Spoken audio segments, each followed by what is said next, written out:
तो आज हम पढ़ेंगे क्लास 12 का पहला चैप्टर है रिलेशन एंड फंक्शन। तो सबसे पहले रिलेशन एंड फंक्शन पढ़ने के लिए हमें थोड़ा सा पता होना चाहिए कार्टेशियन प्रोडक्ट के बारे में। तो कार्टेशियन प्रोडक्ट जो होता है उसके बारे में हम थोड़ा सा स्टडी करेंगे कि कार्टेशियन प्रोडक्ट होता क्या है। जैसे हमारे पास ए एंड बी जो है दो नॉन इम्पैटी सेट है। ए एंड बी जो है हमारे पास क्या है, नॉन इम्पैटी सेट है। तो जो कार्टेशियन प्रोडक्ट होता है वो हमारे पास डिफाइन होता है ए क्रॉस बी से। और ए क्रॉस बी होता क्या है, ए क्रॉस बी होता है आपके पास ए कोमा बी, जहां ए जो होता है वो सेट ए का एलिमेंट होता है और जो बी होता है वो सेट बी का एलिमेंट होता है। यहाँ पे जो ए बी होता है, यहाँ पे आपके पास जो ए बी है, तो ए क्रॉस बी का जो एलिमेंट है, जो ए बी होता है उसको हम ऑर्डर्ड पेयर बोलते हैं। ऑर्डर्ड पेयर का मतलब क्या होता है कि हम उनका ऑर्डर चेंज नहीं कर सकते। हम क्या नहीं कर सकते, उनका ऑर्डर चेंज नहीं कर सकते। जैसे पहले आपने यहाँ पे सेट ए लिखा है, तो यहाँ जो पहला अवयव आएगा, पहला एलिमेंट आएगा वो बेटा सेट ए का ही होगा, और जो दूसरा अवयव है बेटा वो सेट बी का होगा। जैसे मान लो कि हम अगर यहाँ पे बी क्रॉस ए लिखना चाहें, बी क्रॉस ए लिखना चाहें तो ये कुछ इस तरह से आएगा बी ए। यहाँ बी जो होगा पहला अवयव, यहाँ देखो हमारा सेट कौन सा है बेटा, बी। तो पहला अवयव किसका आएगा, सेट बी का, और दूसरा अवयव किसका आएगा बेटा, सेट ए का। तो कार्टेशियन प्रोडक्ट में यहाँ पे जो आप एलिमेंट लिखते हो वो ऑर्डर्ड पेयर होते हैं। ऑर्डर्ड पेयर का सीधा सा मतलब है कि उनका ऑर्डर चेंज नहीं होगा। जो पहला सेट लिखा है पहला अवयव उसी का आएगा, जो दूसरा सेट लिखा है दूसरा अवयव उसी का आएगा। इसको कहते हैं बेटा कार्टेशियन प्रोडक्ट। अब हम कार्टेशियन प्रोडक्ट के बाद में हम थोड़ा सा बात करते हैं बेटा रिलेशन के बारे में। देखो रिलेशन क्या होता है, रिलेशन क्या होता है बेटा, जैसे हमारे पास कोई रिलेशन है सेट ए से बी में, तो सेट ए से बी में हमारे पास कोई रिलेशन है, तो वो रिलेशन जो होता है वो ए क्रॉस बी का सबसेट होता है।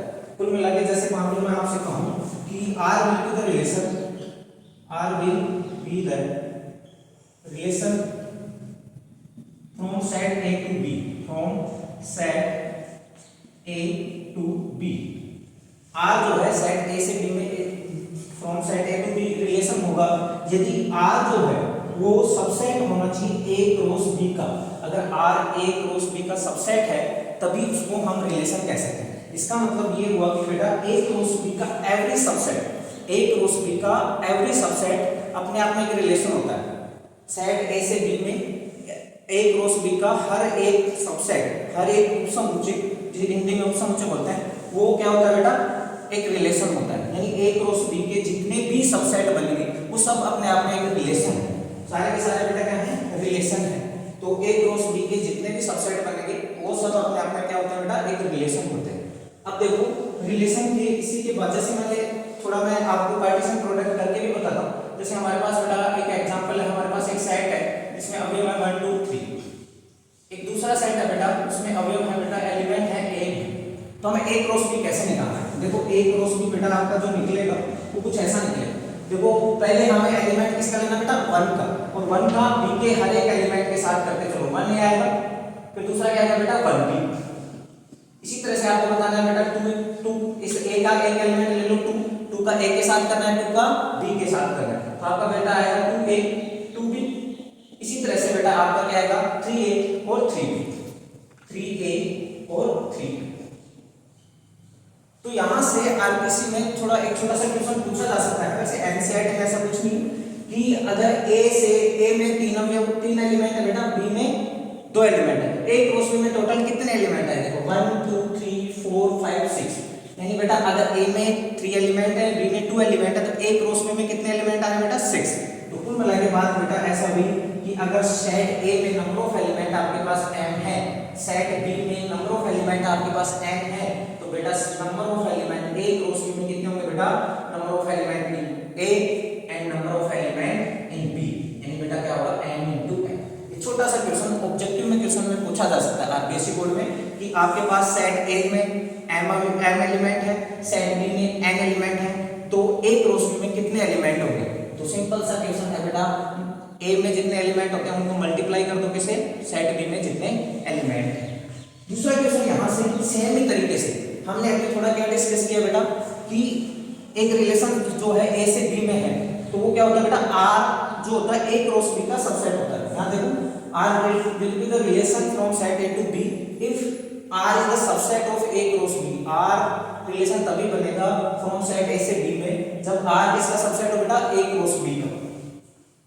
तो हमने यहाँ थोड़ा सा मैंने आपको बताया कि A क्रॉस B का एवरी सबसेट क्या होता है बेटा, एक रिलेशन। तो मुझे एक बात बताओ, A क्रॉस B का हर एक सबसेट क्या बनता है अपने आप में, रिलेशन।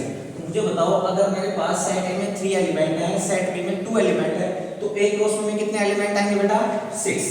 तो इसके कितने सबसेट बनेंगे, A क्रॉस B के जितने भी सबसेट बनेंगे वो सारे के सारे रिलेशन है from set A to B। सारे के सारे क्या है बेटा, relation from set A to B। तो मुझे एक बात बताओ, अगर आपके पास इस एग्जांपल को मैं फिर से यहाँ देखो फर्दर प्रोसीड करता हूँ, तो देखो सेट A में 3 एलिमेंट है, सेट B में कितने एलिमेंट है बेटा 2, तो A क्रॉस B में कितने एलिमेंट है बेटा 6। तो इसका हर एक every subset A cross B का एवरी सबसेट अपने आप में रिलेशन होगा। तो टोटल नंबर ऑफ रिलेशन का क्वेश्चन भी पूछा जा सकता है, total number of relation from set A to B, from set A to B, यानी A to B, set A to B के टोटल नंबर ऑफ रिलेशन कितने बनेंगे। तो बेटा A क्रॉस B का हर एक सबसेट क्या होता है अपने आप में रिलेशन। तो इस A क्रॉस B के जितने सबसेट बन सकते हैं उतने ही क्या बनेंगे बेटा, रिलेशन बनेंगे। तो इसके कितने सबसेट बन सकते हैं, आप देखो बेटा इसमें 6 एलिमेंट है, तो टोटल नंबर ऑफ सबसेट कितने बनेंगे बेटा 2 की पावर 6। तो टोटल नंबर ऑफ रिलेशन के कितने बनेंगे बेटा 2 की पावर 6। ओके, एंड करते हैं।